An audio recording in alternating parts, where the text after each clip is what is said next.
Hello and welcome to another Atypical Philosopher video with myself, Jonathan MS Pearce. This is a frontline update for the Ukraine war for the 5th of December 2022.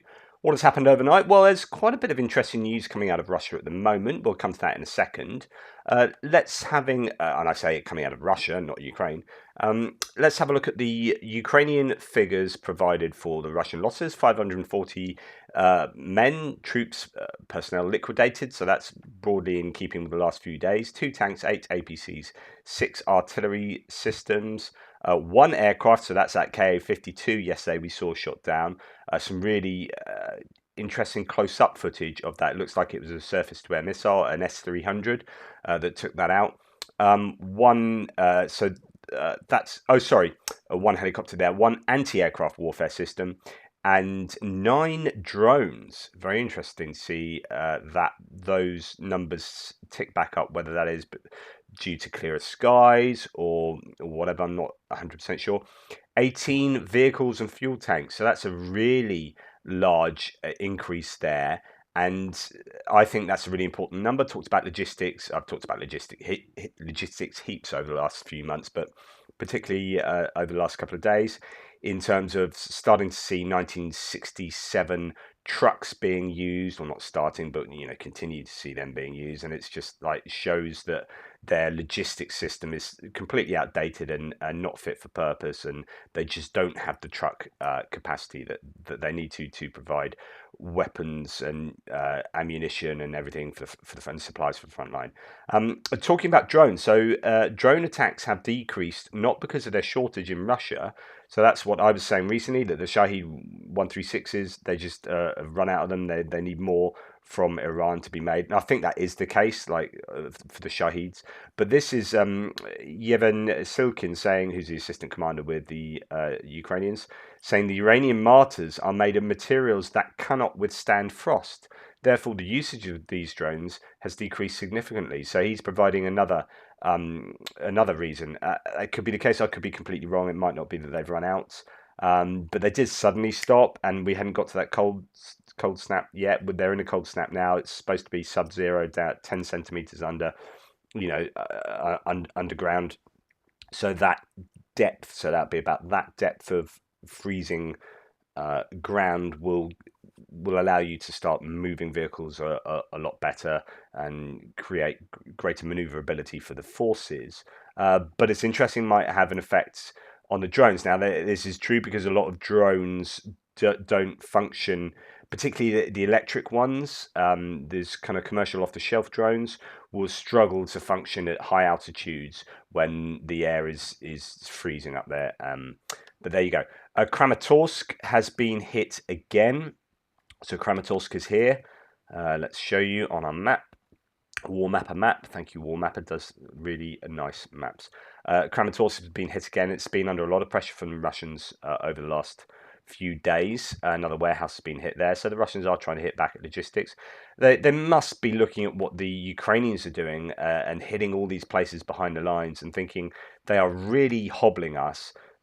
Let's copy them. I don't know why they haven't been doing to Ukraine what Ukraine had been doing to them. They spent months and months hitting residential targets, it seems, and I keep wondering whether that was on purpose or whether they just had very inaccurate missiles and they were genuinely aiming for things, but with poor mapping, those things didn't exist in those places anymore. Or the circle error probable means that the missiles were aimed at something but then went 300 meters to the left or whatever and hit some residential target or some residential building or whatever. But I don't know. I think there's been some wasted time with regard to the Russian targeting over the last 9 months. Now, this is very, there's lots of talk about this on the socials at the moment. An airport, so Engels Airport, which is one where they send up some of these sort of big strategic bombers that drop cruise missiles, and they do that from behind, within Russian territory. The Engels Airport has been hit. So here's a bit of footage of that. And apparently a couple of bombers were damaged. So those bombers are pretty sizable bits of kit, actually. That is one of them. So, two Tu-95 bombers were damaged. And and that is all the way over there. So this is Ukraine, and Engels is right over there. So they'll be taking off from there, these bombers, releasing the cruise missiles, near to the Russian border, one would think, and then those cruise missiles go and do their thing, and then they return to base. And then another base has been hit. This is Diaghilevo, which is closer to Moscow. So Moscow's up there. Engels was over here. This base is up there. And there has been a fuel truck that blew up. 3 people died, 6 were wounded. Airfield also hosts strategic bombers. So not a lot of information other than that coming out, and some very distant CCTV camera footage and whatnot. But that's very interesting that Ukraine, if that is, missiles from within Ukraine or drones, then that's very interesting in terms of range. And if it's the other airfields up here, or it's subterfuge, sabotage going on, which is interesting in itself. So because both are deep within Russian territory. So that's really big news, and you'll hear a lot about that today, no doubt. Meanwhile, all the usual kind of HIMARS activity and whatnot. Here's just one example. There will be more. Ukrainian forces destroyed a concentration of enemy manpower in Yakimivka district of Zaporizhia region. The Russians lost up to 30 militants wounded and more than 10 dead. And this is just, happening every day, really. A very important, I guess, reflection of what's going on. Indication of what's going on. Hospitals in temporarily occupied Donetsk are full of wounded Russian militants. Medical procedures for civilians have been indefinitely postponed, and no new wounded are being accepted. So the hospitals are full in Donetsk. Up to 300 wounded Russian occupiers were brought to Novopsk district of Luhansk region. So just 300 wounded soldiers into one kind of region's hospitals. It must be, when you start going back to these kind of things happening every night or every day in Zaporizhia. This is just Zaporizhia, but if you go up to Donetsk, the same sort of thing's been happening. We know that there's been an awful lot of HIMARS activity around Alchevsk. Around here, there's been HIMARS hits, all around this kind of area. Donetsk is hit consistently with shelling. And then Starobilsk, we've had HIMARS hit here. We've had HIMARS hit so all around in different places around here. And those are going to be producing wounded people that are going to need hospital treatment. And those hospitals are really, really struggling. Okay, let's get to the front line and go up to the northeast as per normal. So we're going to go, as I say, here. So Kupiansk-Svatove-Kreminna.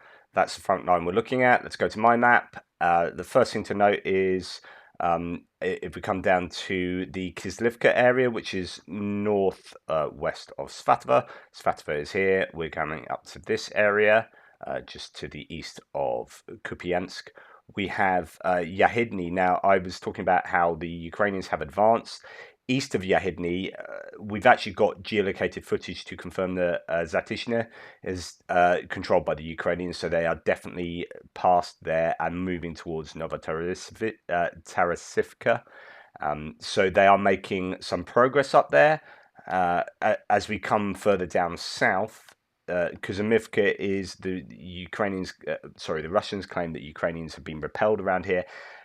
Slightly worse news here is that it appears that the Ukrainians have actually lost ground in Novoselivska. It's always interesting because it appears that while the Ukrainians seem to be attacking Kuzamivka and being repelled, it's like the Russians are pushing in Novoselivska. So it's not one and the same thing. There appears to be assaults on Kuzamivka whilst there are also ongoing fighting in Novoselivska. But I think the Ukrainians are finding it a little bit hard in Novoselivska, whilst also making progress further up north from there. And if we come down here, there's lots of talk about Russians repelling attacks in a lot of the usual places. But down here towards Ploshchanka and Chervonopepivka, it is certainly seems to be all happening at the moment.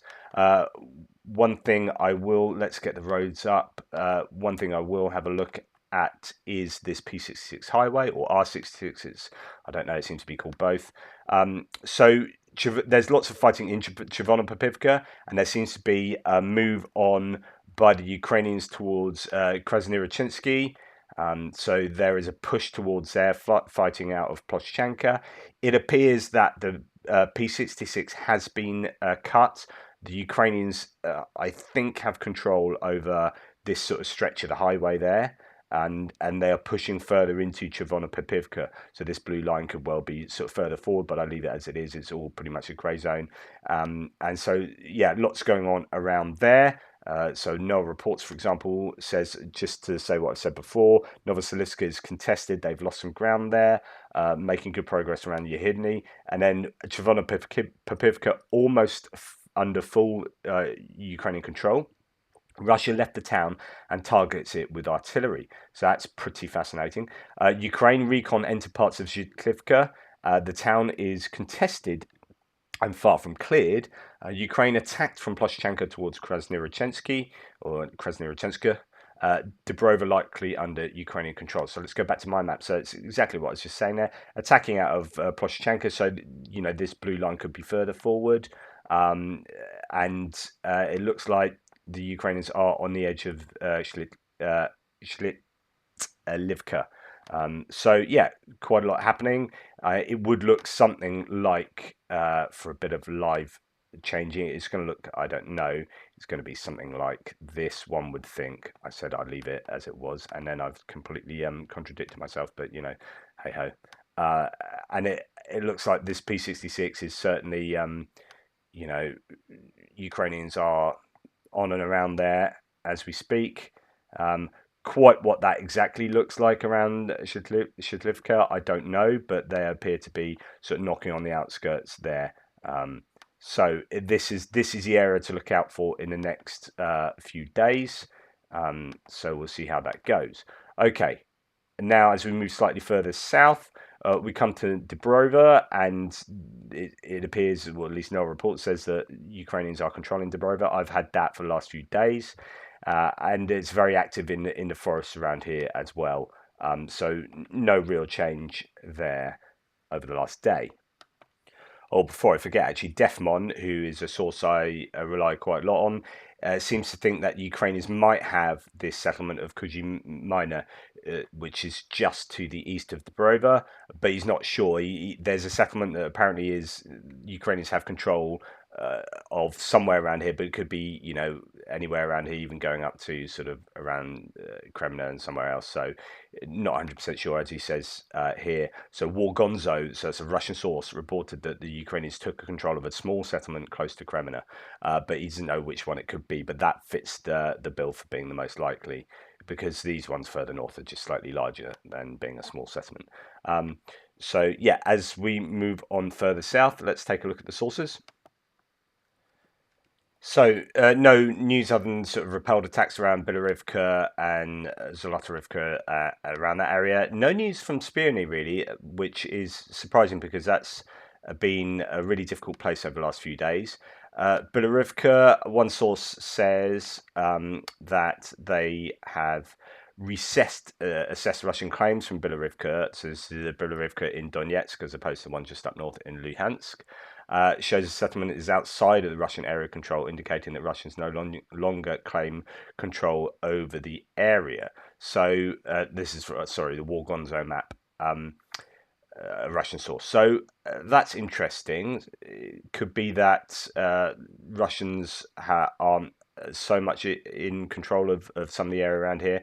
I'll keep an eye on that, see what happens over the next few days, because obviously Ukraine needs as much sort of help as they can get around here. Bakhmut is one difficult place as it stands.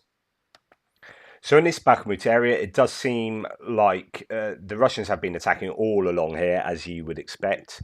I guess they will feel the momentum is on their side, having taken some settlements to the south, Kurdyumivka.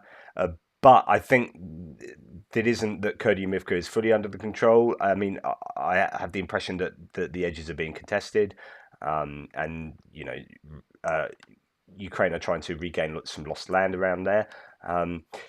as Defmon says, Russian forces attacked in 10 locations, all the way from Berestova to Kupiansk. These attacks were reported to be repulsed by the Ukrainians, so he has them the Russians attacking from Kupiansk rather than the Ukrainians trying to regain lost land, as I've just said. Noel says no map changes. Su-24 shot down near Bakhmut. That's what I was saying yesterday. Another batch of Ukrainian armoured vehicle reinforcements arrived, and I'll show you video footage of that in a second. Fighting along the whole front line. Most tough places are Opitny, Klishchivka, Yakovlivka, and Vuhledar. Reports that Russia captured Bilohorivka are untrue, and I was talking about that yesterday. So okay, let's have a look a little bit more detail about that. Here's here an armored convoy going to Bakhmut or around Bakhmut. Oops. Goodness me, that was louder than it normally is. Sorry about that. So this is, you can see quite a lot of equipment here, quite a lot of mechanized equipment, and each of these you would imagine is likely to be carrying troops. One would have thought the reinforcements are definitely being sent into Bakhmut in fairly sizable numbers. There's a recognition, one would surmise, that Bakhmut is important. It's become this iconic place, I guess, for both sides. Yes, for the Russians, they want this one victory, and Ukraine will be desperate not to allow them that. But there is, Kyiv Independent says Russia is losing from 50 to 100 soldiers each day in the Battle of Bakhmut amid its desperate attempts to capture the city in the eastern Donetsk Oblast, a military spokesman said on December the 4th. Let's have a look at the Institutes for the Study of War. So the Russian forces are likely continuing to suffer high casualties. Let's put it there so you can see it. In operations around Bakhmut, spokesman for the Ukrainian Eastern Group of Forces, Serhiy Cherevati, stated that Russian troops are suffering losses of the order of 50 wounded and 50 killed in action per day around Bakhmut. Cherevati also noted that the Russian troops received an order not to bring artillery shells within 100 kilometers of the front line in the Donetsk area because of the recent successful Ukrainian strikes on ammunition depots. That is very interesting. So the Russians now recognize that the closer they bring their ammunition and set up their depots around the Bakhmut area, so 100 kilometers. Well, let's have a look at what 100 kilometers would be. So I'm going to have to zoom out. So if they're not to bring ammunition and place depots within 100k of Bakhmut, we have wow. So basically, you're going back to the city of Luhansk. That's 100 kilometers. And we know that, there have been hits. Alchevsk has been hit a lot recently, and a number of areas in between sort of Luhansk and the front line have been hit. Zolote, I think, was it Popasna's, had some, bit of attention. Wow, if you can't have ammunition depots in this kind of range, then supplying the front is going to be really difficult for the Russians. So that is actually a very important thing to note.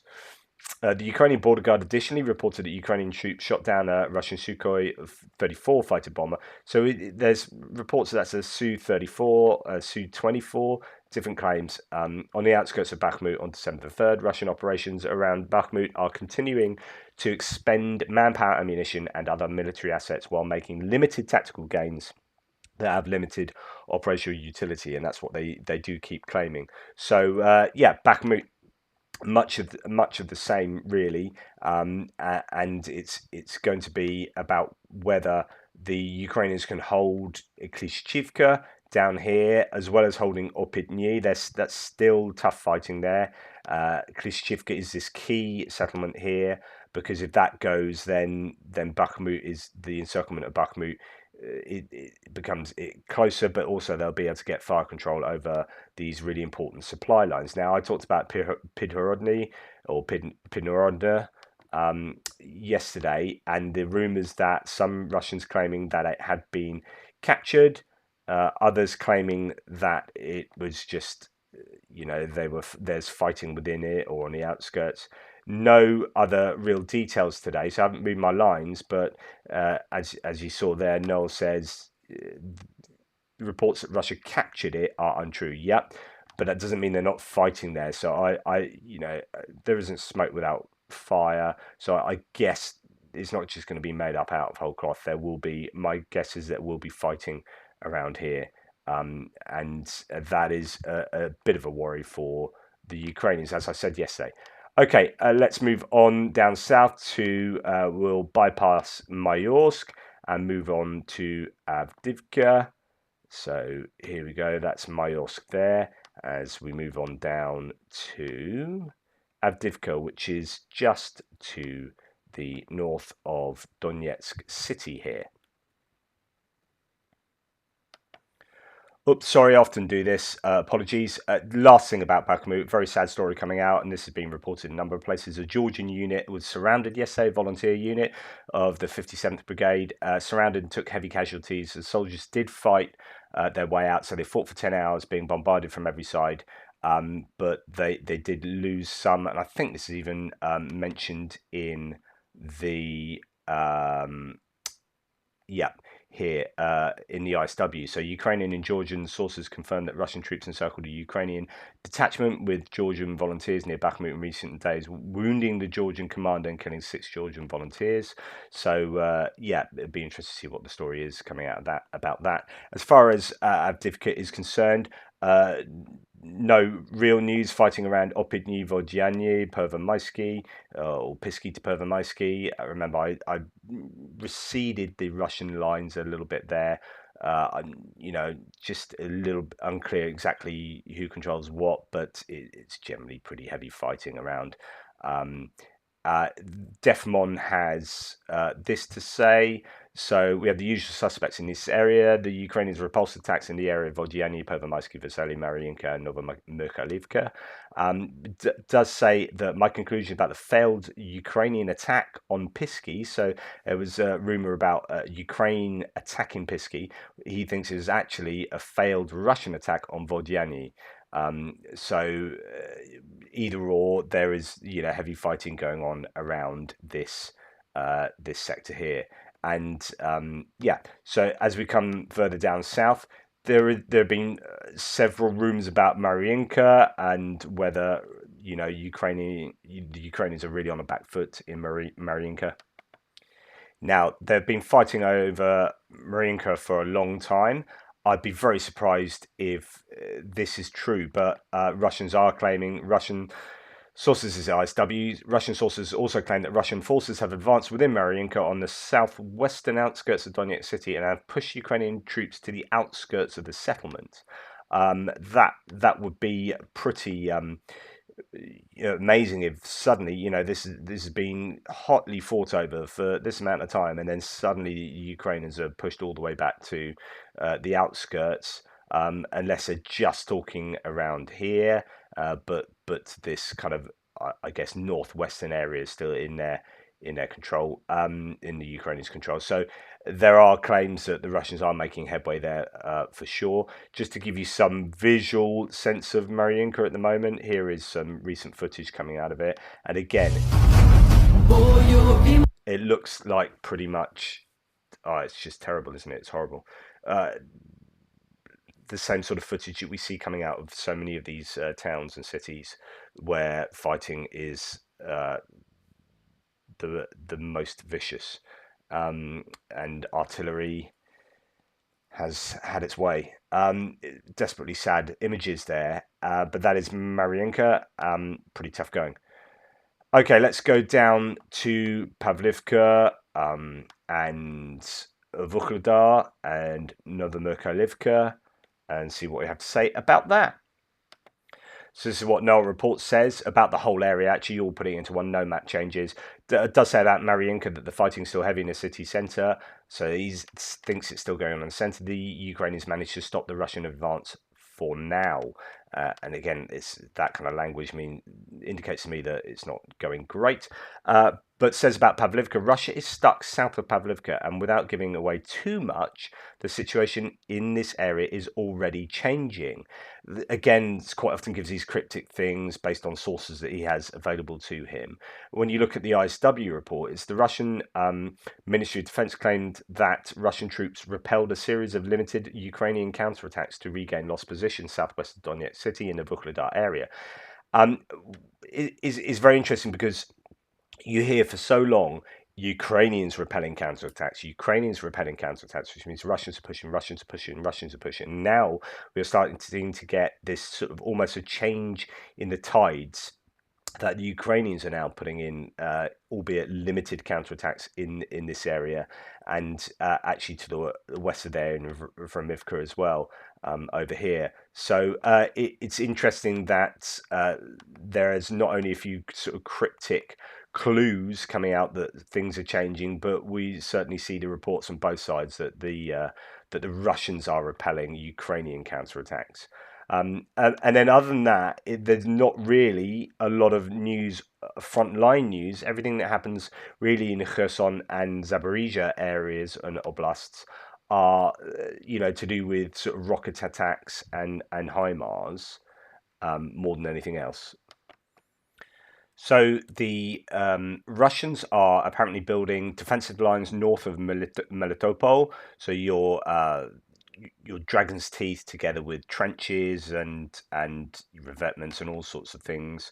That's so annoying that this Google Maps keeps doing that.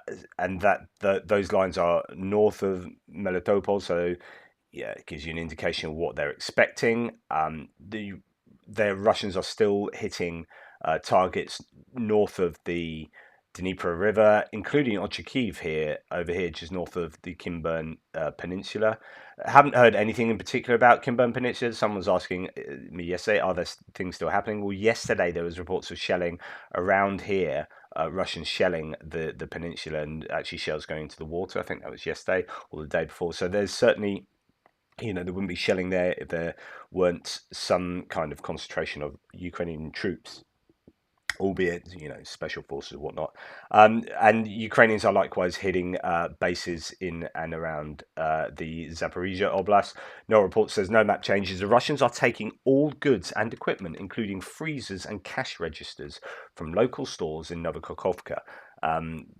There are a number of settlements where they've sort of stripped out the collaborators and administration staff, so they are putting back, leaving sort of skeleton existence really in those towns near the Dnipro River itself. So Novokakhovka there is important for the dam and for the fresh water that gets pumped down through the canals from there into the Kherson Oblast here and then into Crimea.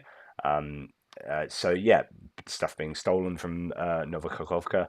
And in Kherson, 19 people were killed in 2 weeks due to shelling. 39 were injured, including one child. So yeah, they've been evacuating people from Kherson city, but settlements all over the place have been hit by the Russian shelling. Okay, so hopefully that was useful for you. I'm going to just give you a last little nugget, which is this is a K-52 attack helicopter that was hit by a missile yesterday, and this is the slow motion that's been sort of snipped from it. What's interesting to watch here is look at the size of the missile in relation to the size of the helicopter, right? So it's quite a large missile, right? Let's look at that again. And this has led people to think it's almost certainly an S-300 surface-to-air missile that was used. And yeah, that helicopter, is worse for wear for sure at the moment. Interestingly, when the zoomed out footage shows there's another helicopter below that, actually much closer to the ground. This might indicate how dangerous it is to get helicopters higher up in the air. As soon as you get higher up in the air and the radar can pinpoint you, surface-to-air missiles can do their thing, and that's what happens. This is why you see so many helicopters just skimming above the land. Now it's on here. I'm sure it's. Can you see it? Yeah, there it is. That's a helicopter there. You can see moving. So that is being a lot safer and is not probably vulnerable to the same sort of surface-to-air missile attack. So there you go. Anyway, just thought I'd throw that in there. Please like, subscribe, and share. My extra video will be on my ATP Geo account today, as I try and migrate things over there more formally. There are lots of ways to support the channel. Please check out the description below, or you can grab any of my books that I've written. There are fiction books, there are non-fiction books, all sorts. They're there, all detailed below. My fiction books are written under the name Johnny Pierce. They may be of more interest to you if you're not into geeky sort of philosophy of religion stuff. Anyway, thanks so much. Toodle pips. I'll catch you later.